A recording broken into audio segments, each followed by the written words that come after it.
Hello my dear friend, welcome to my YouTube channel P S Guru. कल हमने मोल concept के lecture में जितने भी कंसेप्ट से रिलेटेड प्रॉब्लम्स थे हम लोगों ने उसको डील किया था।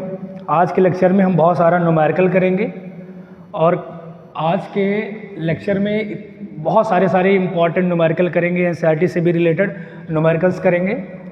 कुछ न्यूमेरिकल्स आपके बोर्ड पे हमने लिख दिए हैं ऑलरेडी, इसको करते हैं। इसके बाद और भी न्यूमेरिकल स्टार्ट करते हैं। तो जितने भी पॉसिबल मोल कंसेप्ट के क्वेश्चन 9 से रिलेटेड हो सकते हैं हम सारी क्वेश्चन को डील करेंगे और एक एक क्वेश्चन को हम डील करते हैं, देखते हैं कैसे एक एक क्वेश्चन सॉल्व होता है। ठीक है, तो देखो पहला क्वेश्चन क्या रहा है। इधर क्वेश्चन है, इधर हम आंसर लिखने की कोशिश करेंगे। देखो पहला क्वेश्चन है क्या, जरा देखो। कह रहा है फाइंड नंबर ऑफ मोल्स। अच्छा, एक बार फॉर्मूला तो रिवीजन हो ही जाए ना, एक बार फार्मूला रिवीजन तो हो ही जाए मांगता है। जरा बताओ मोल का फार्मूला क्या था, याद है आपको?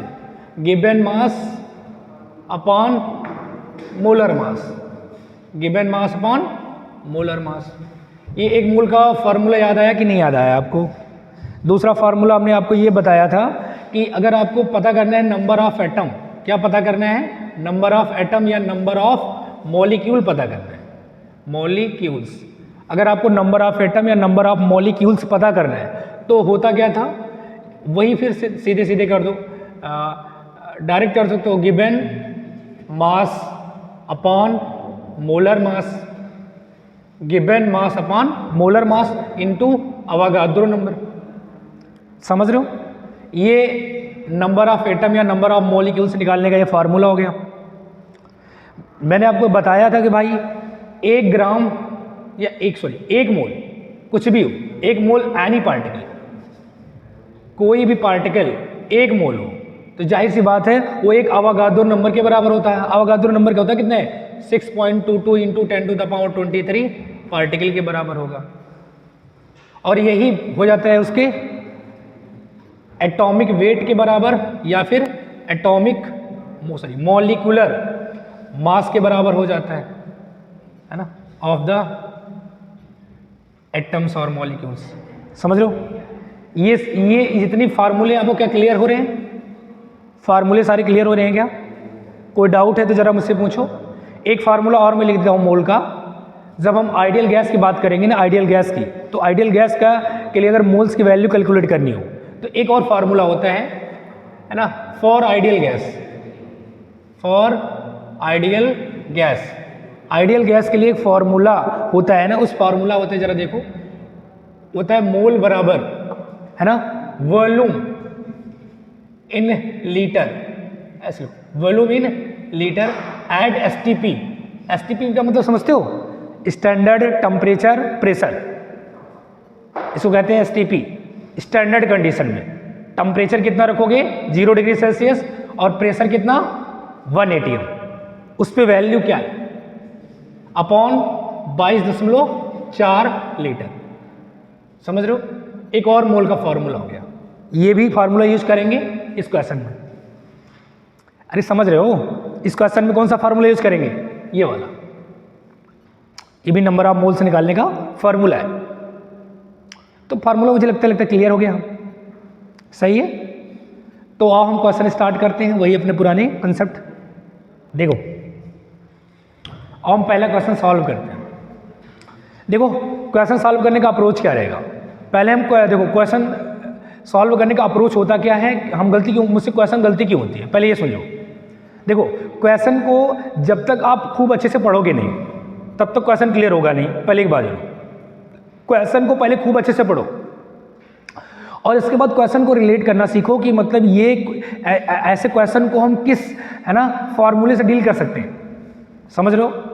तो पहला काम तो होता है तुमको फिर क्वेश्चन ढंग से पढ़ना, और क्वेश्चन ढंग से पढ़ने के बाद उसको फिर फॉर्मूले से रिलेट करो और इसके बाद फिर क्वेश्चन करने की कोशिश करो। और जो भी वैल्यू दी है उस वैल्यू को पहले लिख लो, तो उससे क्वेश्चन में ज़्यादा हेल्पफुल मिल जाता है क्वेश्चन करने के लिए। ठीक है, तो ऐसा नहीं कि आपने क्वेश्चन पूरा पढ़ा ही नहीं और स्टार्ट कर दिया क्वेश्चन करना, तो ऐसा क्वेश्चन होता नहीं है, फिर गलती हो जाएगी। क्वेश्चन को करने के लिए आपको स्टेप बाय स्टेप चलना होता है, और स्टेप बाय स्टेप चलोगे तो क्वेश्चन आपसे मिस्टेक नहीं होगा। ठीक है, चलो हम पहला क्वेश्चन हैंडल करते हैं। देखो क्या है, कह रहे find number of moles of H2 in 10 gram of H2। देखो वहाँ ये अभी H2 है क्या, मॉलिक्यूल। देखो यहाँ पे मॉलिकुलर, पहले बता दूं, यहाँ पे मॉलिकुलर मास रखा जाएगा, समझ लो। पहला क्वेश्चन क्या है कि कह रहे नंबर ऑफ मोल्स बताना है। क्या बताना है, मोल। ठीक है, नंबर ऑफ मोल कैलकुलेट करना है। दिया क्या है, 10 ग्राम ऑफ H2। क्या दिया है, 10 ग्राम ऑफ H2।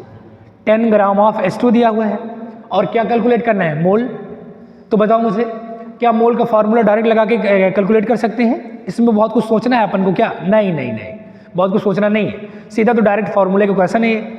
अब मतलब ये तो छोटा बच्चा भी कर देगा। बता दो फार्मूला, मोल बराबर गिवन मास अपन मोलर मास, तो ये हैंडल कर सकते हैं।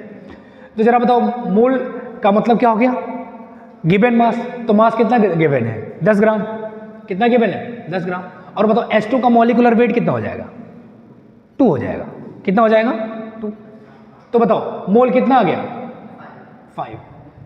नंबर ऑफ मोल्स कितना आया, number of moles of H2 कितना आया, 5। समझ लो। तो क्वेश्चन क्या आसान है, समझ आया कि नहीं है?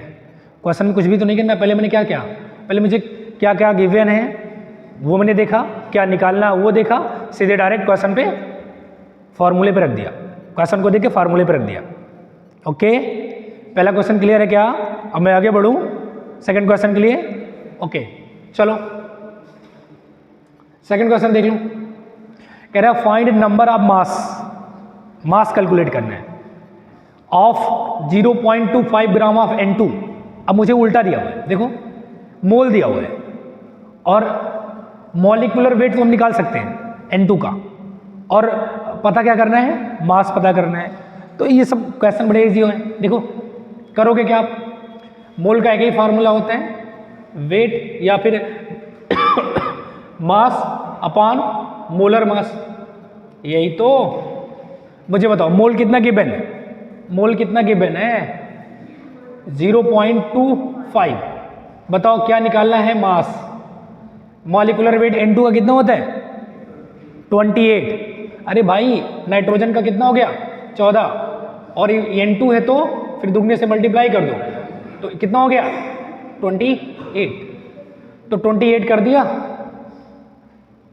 तो मास कितना है जरा देखो, 0.25 इंटू 28। अब कैलकुलेशन है, कितना आया, 7 ग्राम। कितना आया,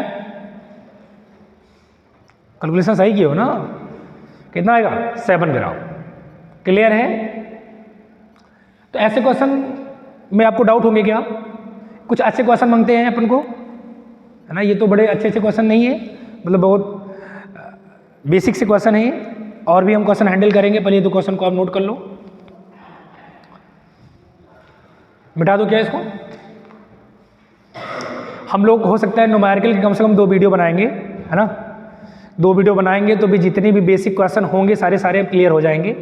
और चलो क्वेश्चन नंबर 3 हैंडल करते हैं अपन। क्वेश्चन नंबर 3 देखो क्या है, कह रहा है find number of moles of the molecules. मुझे मॉलिक्यूल्स का क्या निकालना, मोल निकालना है। मॉलिक्यूल्स का क्या निकालना है, मोल निकालना है। और तीसरा क्वेश्चन आपको खुद ही हैंडल करना है। जरा देखो क्वेश्चन नंबर 3 में क्या करना है अपन को, मोल निकालना है। क्या निकालना है, मोल। मतलब देखो नंबर ऑफ मोल्स निकालना है आपको, तो करोगे क्या बताओ। पहले क्या, 34 ग्राम ऑफ अमोनिया मोल निकालना है, तो डायरेक्ट फार्मूला क्या होता है, मोल बराबर कितना हो जाएगा, वेट कितना है, 34 ग्राम अपॉन अमोनिया का मॉलिकुलर वेट कितना होता है, कितना होता है। देखो एक बार निकाल के दिखा भी देते हैं, कुछ लोग नहीं आए थे। तो नाइट्रोजन का देखो, नाइट्रोजन का एटॉमिक वेट कितना होता है, 14, प्लस हाइड्रोजन का एटॉमिक वेट कितना होता है, 1। कितना होता है, 1। लेकिन हाइड्रोजन है कितना, 3। कितना है, 3। तो 3 से क्या मल्टीप्लाई कर दें, तो बताओ 14 प्लस 3 कितना हो गया, 17। हो गया कि नहीं हो गया, तो फिर ये कितना हो गया, 17। तो नंबर ऑफ मोल्स कितने आ गए, 2। क्लियर है। अमोनिया के मतलब 34 ग्राम ऑफ अमोनिया कितने मोल्स के बराबर है, 2 मोल्स के बराबर है। Are you getting my point? Okay चलो आओ अगला क्वेश्चन देखते हैं। सेकंड करेंगे 56 litre of CO2 gas at STP पे दिया हुआ है, ठीक है। तो मुझे करना क्या है, मुझे कैलकुलेट करना है moles, number of moles calculate करना है। तो एक डायरेक्ट फार्मूला आपको बताया कि मोल्स बराबर होता क्या है, वॉल्यूम कहाँ पे होगा, STP पे, अपॉन क्या हो जाएगा 22.4, ये लीटर में होगा, और दोनों भी लीटर में होंगे, ये भी बलून लीटर में होगा STP पे, है ना। लेकिन ये आइडियल गैस के लिए है। बताओ इसमें दिया क्या है, वॉल्यूम कितना दिया गया है 56 लीटर, कितना दिया गया है 56 लीटर, STP में उसने बोल दिया है। तो बताओ इसमें किसने 22.4 से मल्टीप्लाई कर दें तो आएगा कितना, लीटर में, ये भी लीटर में, तो 22.4, ये यहाँ से पॉइंट हटाओ, यहाँ जीरो बढ़ाओ, मैं थोड़ा हेल्प कर देता हूँ, यहाँ से पॉइंट हटाओ, यहाँ जीरो बढ़ाओ, सही है, क्योंकि यहाँ 10 to the power -1 हो जाएगा, ऊपर जाए पे जीरो बढ़ जाएगा। तो अब इसको सॉल्व कर लो, जो भी आंसर आएगा वही होगा। बताओ फटाफट जल्दी से। 2.5 क्लियर हो, 2.5, तो नंबर ऑफ मोल कितना आया 2.5। बातें क्लियर है क्या? अभी देखो ये जो बोर्ड में लिखे हुए क्वेश्चन थे अभी तक, ये बहुत ही नॉर्मल क्वेश्चन थे, है ना। इनको कोई भी डील कर सकता है, बस उसको केवल फार्मूला पता होना चाहिए, अप्रोच पता होना चाहिए, फार्मूला पता हो जाए, ये सारे बेसिक क्वेश्चन सॉल्व कर सकता है। लेकिन अब जो क्वेश्चन थोड़ा कराने चल रहे हैं, थोड़ा अच्छे क्वेश्चन कराने चल रहे हैं आपको, ठीक है। तो रेडी हो, ओके, बिठा दो उसको। देखो अब हम ये क्वेश्चन सॉल्व करेंगे ना। पहला क्वेश्चन क्या है, देखो थोड़ा अभी उससे थोड़ा सा ये टफ है, जो भी हमने किया पहले सेक्शन में उससे थोड़ा सा टफ है, हल्का सा, बहुत ज़्यादा नहीं, हल्का सा, और इससे टफ हमको आगे मिलेगा अभी, ठीक है। तो तब तक के लिए ये देखते हैं, इसमें भी कुछ बहुत ज़्यादा कुछ है नहीं। देखो हाउ मैनी मोल्स इज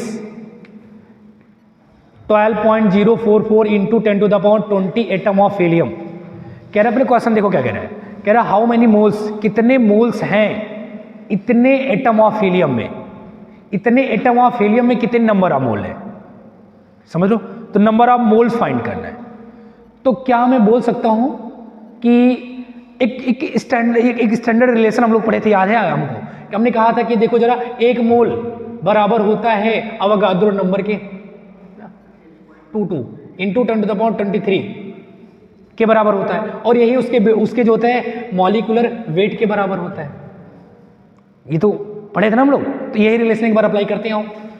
क्या मैं बोल सकता हूं कि 6.022 into 10 to the power 23 carbon atom, है ना, इतने एटम ऑफ हीलियम में, इतने एटम ऑफ हीलियम कितने मोल के बराबर है, 1 मोल के बराबर है। क्या मैं लिख सकता हूं आपके सामने, क्या मैं लिख सकता हूं, लिख सकता हूं ना, या क्या मैं ऐसे भी लिख सकता हूं, हाउ मैनी मोल्स पूछा हुआ है,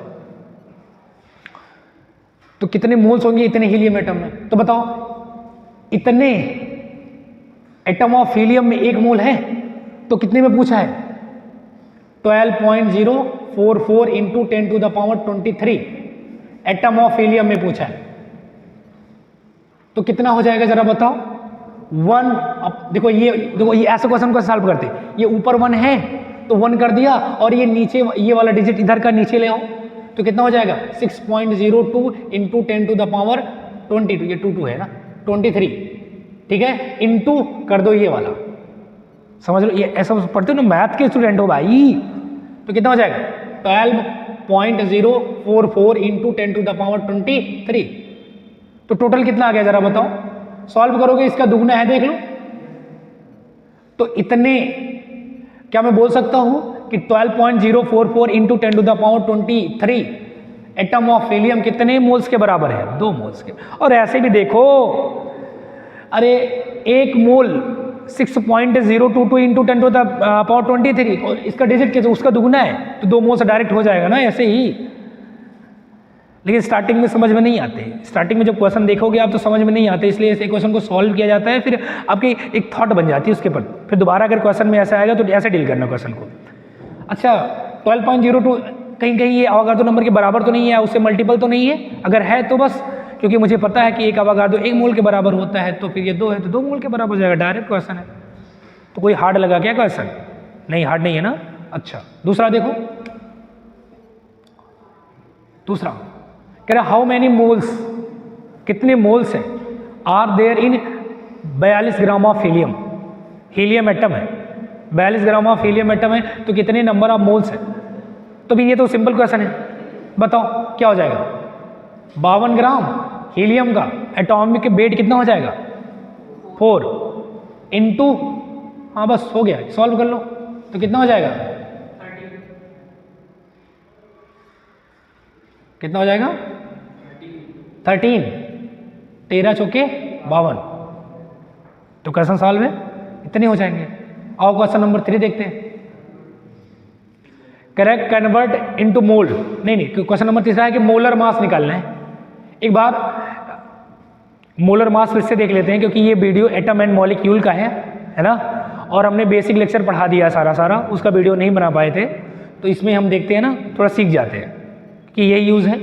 तो जैसे अब कैल्शियम कार्बोनेट का आपको निकालना है मॉलिक्यूलर वेट, तो कैसे निकालोगे, पहले आप 1 से 30 तक या 1 से 20 तक आप एटॉमिक वेट याद कर लो, बताया था। तो कैल्शियम का कितना होता है जरा 40, कितना होता है, अच्छा आर्गन का कितना होता है 40, एटॉमिक वेट कितना होता है आर्गन का 40। अच्छा ये दोनों एक दूसरे के आइसोटोप है कि आइसोबार है, क्या है आइसोबार। आइसोबार मतलब जिसके एटॉमिक वेट सेम हो, है ना, एटॉमिक नंबर अलग अलग हो। और आइसोटोप क्या होते हैं, जिनके एटॉमिक नंबर सेम हो बट एटॉमिक वेट अलग अलग हो, समझ रहे हो। तो इसका हो जाएगा 20 का 40 हो जाएगा, समझ रहे हो, प्लस कार्बन का कितना होगा 12, कितना होगा 12, और ऑक्सीजन का कितना होता है 16, एक ऑक्सीजन कितना होता है 16, और कितना है तो 3, सॉल्व करने में कितना आएगा 2 5 प्लस 48 है ना, तो कितना आएगा 8 2 10 के 0, 5 4 9 1, सही है क्या, सही है।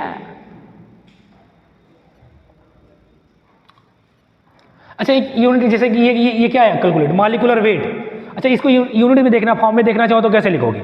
अच्छा बताओ, मोल बराबर होता है वेट या मास अपॉन मॉलिक्यूलर मास, ये तो ये इसके बनाना चाहो तो क्या लिख सकते हो, वेट अपॉन मोल, इसके फॉर्म में बना सकते हो। अगर ये देखो यहाँ से हटा के यहाँ ले जाओ, यहाँ से हटा के यहाँ ले जाओ, ये वाला यहाँ ले आओ, तो वेट अपॉन इतना, ये भी लिख सकते हो। कहीं अगर ऐसा मिल जाए आपको तो यूनिट के साथ खेल दे तो सही है कि नहीं है, समझ में आया। ऊपर वाला मिटा दें और एक क्वेश्चन वो भी सॉल्व करें। लिखा हुआ कन्वर्ट इनटू द मोल, किस में कन्वर्ट करना है, मोल में कन्वर्ट करना है, किसमें कन्वर्ट करना है, मोल में। 12 ग्राम ऑफ ऑक्सीजन, देखो 12 ग्राम ऑफ ऑक्सीजन, जब भी लिख दे 12 ग्राम ऑफ ऑक्सीजन या कुछ भी ग्राम ऑफ ऑक्सीजन लिखा हो, नाइट्रोजन लिखा हो, तो हमेशा उसको मॉलिक्यूल में ही समझना, क्योंकि ये सब मॉलिक्यूल्स के फॉर्म में ही पाए जाते हैं, है ना, एटॉमिक फॉर्म में नहीं पाए जाते, नहीं चलेगा, करेगा ना। मतलब स्टेबल होना, हर कोई तो दुनिया में स्टेबल होने आया है। आज हम पढ़ा रहे हैं आपको तो स्टेबल होना चाहते हैं, आप पढ़ रहे हो तो स्टेबल होना चाह रहे हो, तो जिंदगी में सभी लोग स्टेबल होना चाहते हैं, कोई ऐसा नहीं है जो स्टेबल नहीं होना चाहता, चाहते सब है, करे या ना करे अलग की बात है, लेकिन स्टेबल तो सभी होना चाहता है ना, ठीक है। तो तीसरा क्या है, कन्वर्ट इनटू मोल, मोल में कन्वर्ट करो। चौथा क्वेश्चन, अब बताओ 12 ग्राम ऑक्सीजन है, इसको मोल में कन्वर्ट करना है, तो ऑक्सीजन का मॉलिक्यूलर वेट कितना हो जाएगा, एक ऑक्सीजन का 16 तो 2 का 32, O2 का कितना हो जाएगा भाई 32 ग्राम, 32 हो जाएगा कि नहीं हो जाएगा। तो देखो क्या निकालना है, मोल, तो मोल बराबर होगा कितना, वेट 12 अपान कितना हो जाएगा 32, ठीक है। अब इधर सॉल्व कर लेना, कितना आया, कितना आया, चलो इधर देखो आगे, आगे क्या है 20 ग्राम ऑफ वाटर, तो बताओ इसके मोल निकालने तो कैसे निकालोगे, वेट कितना है 20 ग्राम, वेट कितना है 20 ग्राम, मॉलिक्यूलर वेट कितना है वाटर का, H2O का निकालो, 18 आएगा ना। तो देखो हाइड्रोजन का 1 इंटू 2 प्लस 16, तो 16 2 18, तो 18 कर दो, इसको सॉल्व कर लो। इसका कितना आया 3.75, इसका कितना आया 1.1, चलो जो भी है 3. 0.75। चलो ठीक।